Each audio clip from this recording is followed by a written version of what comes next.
Om Swastiastu. Assalamualaikum warahmatullahi wabarakatuh. Salam sejahtera untuk semua. Shalom, namo buddhaya, salam kebajikan. Rahayu, rahayu, rahayu. Sebelumnya, perkenalkan nama saya Ketut Yoga Pramuditya.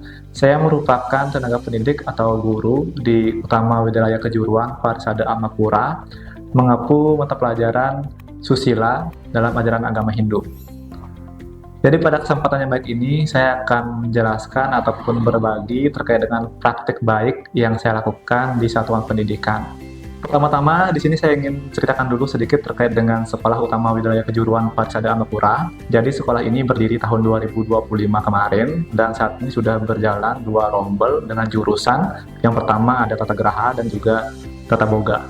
Nah, setiap jurusan atau keahlian ini tentunya menekankan terkait dengan ajaran agama Hindu di dalamnya. Dan Sekolah Utama Widyalaya Kejuruan Parisada Amapura merupakan sekolah yang harapannya ke depan bisa menumbuhkan jiwa-jiwa yang siap kerja di dalam dunia kerja dengan semangat mengamalkan ajaran agama dan juga etika yang baik. Selanjutnya langsung saja di sini saya ingin menceritakan terkait dengan praktik baik yang saya lakukan di Utama Widyalaya Kejuruan Parisada Amapura. Tentunya ini berkaitan dengan bagaimana kita mengembangkan potensi peserta didik agar kedepannya itu selain mendapatkan keahlian khususnya di bidang pariwisata, mereka juga mempunyai keahlian atau bekal untuk di dunia digital ataupun IT. Jadi melihat dari situasi permasalahan saat ini ataupun persoalan-persoalan yang memang tidak terlepas dari dunia digital. Jadi saya di sini menekankan bagaimana mengemas bahwasanya pendidikan saat ini harus beriringan atau berjalan bersama-sama dengan yang namanya IT ataupun teknologi. Jadi antara agama ataupun budaya, tradisi, dan juga pendidikan itu harus berjalan beriringan dengan yang namanya teknologi itu sendiri.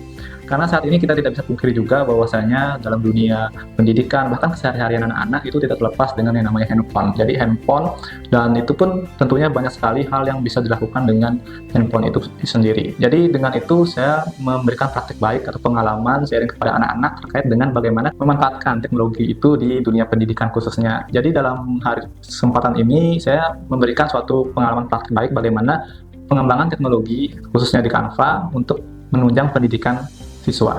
Nah, jadi dalam praktik baik ini tentunya saya di sana diawali dengan bagaimana siswa masuk dengan tertib ke ruang komputer atau lab komputer dengan duduk rapi, dan tentunya tidak lupa juga di awal seperti biasa di kelas-kelas umum ya, kita awali dengan panggil jadi umat atau salam pembuka dan juga doa. Jadi menekankan bagaimana kita mengawali setiap suatu kegiatan itu dengan doa.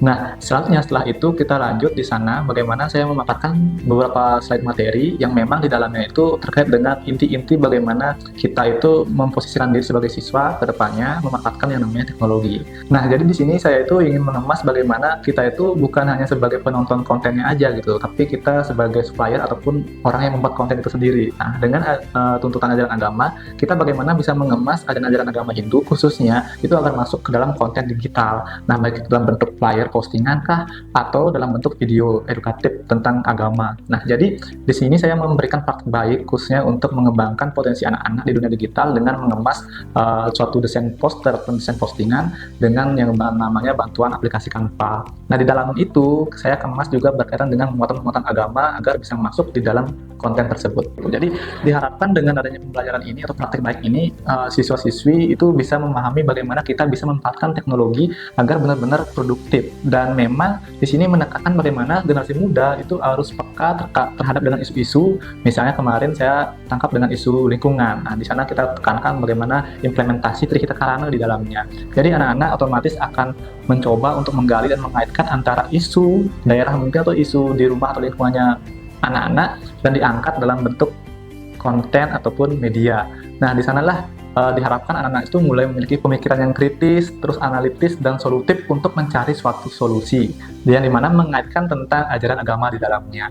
Nah, dari kegiatan itu tentunya tujuan yang pertama anak-anak mampu untuk mengemas suatu konten agama Hindu khususnya di dalam dunia digital. Selanjutnya dari pengemasan tersebut atau konten tersebut anak-anak mampu untuk mengedukasi masyarakat. Selanjutnya juga dengan adanya pelatihan ini diharapkan nanti anak-anak siap untuk terjun di dunia nyata, bagaimana terus tidak henti-hentinya untuk membuat suatu konten-konten yang memang inovatif dan mengedukasi. Nah, di dalam kegiatan tersebut terlihat antusias anak-anak dalam mengikuti kegiatan ini yang dibuktikan dengan dari praktik yang saya lakukan. Jadi setelah materi yang saya paparkan dari awal sampai di pertengahan itu, anak-anak mendengar dan menyimak dengan baik dan ikut interaktif ketika saya memberikan suatu timbal balik ataupun pertanyaan-pertanyaan pemantik untuk anak-anak mulai memikirkan apa yang menjadi persoalan pun isu di daerah dan lingkungannya sendiri. Dan selanjutnya dalam proses praktik, di sana anak-anak tentunya mengalami banyak kendala, baik itu dari belum punya akun Canva, harus login dulu, habis itu ada yang memiliki masalah terkait dengan bagaimana kita itu mencari ide di awal. Di sana juga diceritakan anak-anak, di sana bingung untuk mencari ide di awal, dan tentunya bagaimana kita sebagai tenaga pendidik hadir untuk memfasilitasi. Nah, jadi di dalam itu sendirilah peran seorang guru atau tenaga pendidik untuk menjadi fasilitator di dalamnya. Jadi saya di sana untuk mengunjungi setiap bangku-bangku ataupun meja-meja yang ada di ruangan lab tersebut untuk mengecek sejauh mana anak-anak sudah mengerjakan ataupun membuat praktek. Jadi sebelum itu saya juga sudah demonstrasikan terkait dengan cara dan menggunakan Canva, dan juga tentunya saya juga jelaskan bagaimana poin-poin penting yang memang ada di dalam dunia desain. Jadi baik itu layouting, terus warna, terus font. Nah, di sana saya jelaskan, kita membuat suatu desain itu tentunya kita akan memberikan pesan di dalamnya. Jadi bagaimana kita memberikan pesan yang mudah untuk dinikmati oleh masyarakat luas. Nah, di sana ketika saya mencoba untuk mengecek di setiap meja kerjanya peserta didik, tentunya banyak sekali anak-anak masih bingung dalam mengemas suatu ide yang mungkin sudah ada di benaknya anak-anak. Nah, di sana saya coba menggali terus, melakukan pendekatan di dalamnya untuk menjadi fasilitator yang baik, dan tentunya ini menjadi salah satu tantangan seorang guru ya, yang benar-benar untuk bagaimana bisa memfasilitasi anak-anak gitu. Nah, di sana saya coba memberikan pendekatan-pendekatan khusus, menanyakan apa yang mau disampaikan, dan saya coba mencarikan alur ataupun jalannya untuk anak-anak tuh bisa terarah ataupun tertuntun terkait dengan apa yang harus dia lakukan. Nah, jadi sedikit demi sedikit saya coba, dan anak-anak pun mulai mengetahui alurnya seperti apa. Jadi mulai dari bagaimana menentukan elemen-elemen dalam suatu desain, terus tata letak font, elemen-elemen itu sendiri, agar semuanya itu bisa dikemas dengan baik. Selanjutnya, di sana ketika sudah anak-anak mengerjakan, dan tentunya banyak sekali anak-anak yang mengangkat tangan dan bertanya juga, dan memang saya harap seperti itu. Kelas harus interaktif dan tidak adem ayem, sepi gitu ya. Tapi bagaimana anak-anak terus menggali rasa keingintahuannya.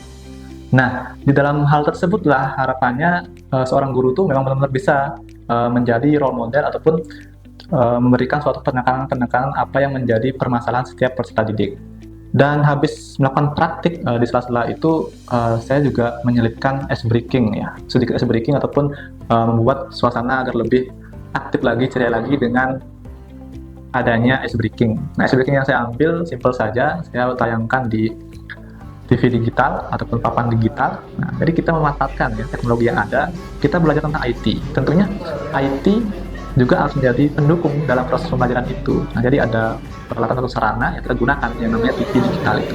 Nah, di TV digital itu saya tayangkan terkait dengan video senam penguin kalau nggak salah itu ya. Selanjutnya kita kembali lagi. Nah, waktu itu saya minta setiap anak-anak mengumpulkan karya-karya yang sudah dibuat. Nah, jadi saya akan melakukan suatu evaluasi. Nah, kenapa demikian sangat penting gitu ya? Karena dari evaluasi tersebutlah anak-anak akan belajar lebih jauh lagi terkait dengan apa yang sudah mereka praktekkan. Jadi anak-anak sudah membuat desain ya, setiap desain yang dibuat saya sangat hargai betul, karena itu adalah salah satu bentuk proses pembelajaran dari anak-anak. Nah, salah satu dan juga mungkin hampir semua ya yang saya panggil satu persatu untuk maju untuk mempresentasikan hasil karyanya. Nah, dalam proses ini anak-anak menceritakan terkait dengan karya yang dibuat. Jadi anak-anak menjelaskan dari gambaran desain ini apa yang ingin disampaikan, terus tujuannya apa, dan memang sasaran audiensnya apa, dan karakteristik dari desain itu seperti apa, itu dijelaskan oleh anak-anak. Jadi di sana melatih bagaimana cara presentasi ataupun penyampaian terkait dengan karya yang sudah dibuat oleh anak-anak itu sendiri. Nah, selanjutnya setiap presentasi tentunya saya sebagai fasilitator dalam pendidikan tentunya mengevaluasi bersama anak-anaknya langsung. Jadi dengan evaluasi ini diharapkan ada perbaikan-perbaikan ke depannya. Nah, tentunya selain itu juga saya berikan apresiasi, salah satu bentuk kerja kerasnya anak-anak yang sudah menyelesaikan suatu karya. Selanjutnya, sebagai penutup di akhir, saya juga tidak henti-hentinya memotivasi anak-anak agar tidak hanya terlalu fokus pada satu bidang studi gitu. Artinya di sini ada ilmu-ilmu lain di luar sana yang bisa mendukung ataupun berjalan beriringan. Salah satunya adalah dunia desain ataupun IT itu sendiri. Jadi demikian yang dapat saya sampaikan. Semoga apa yang saya paparkan tadi bisa bermanfaat dan tentunya bisa berdampak serta memotivasi setiap wilayah yang ada di Indonesia. Jadi saya akhiri pemaparan hari ini dengan para pesanti. Om, Santi, Santi, Santi Om.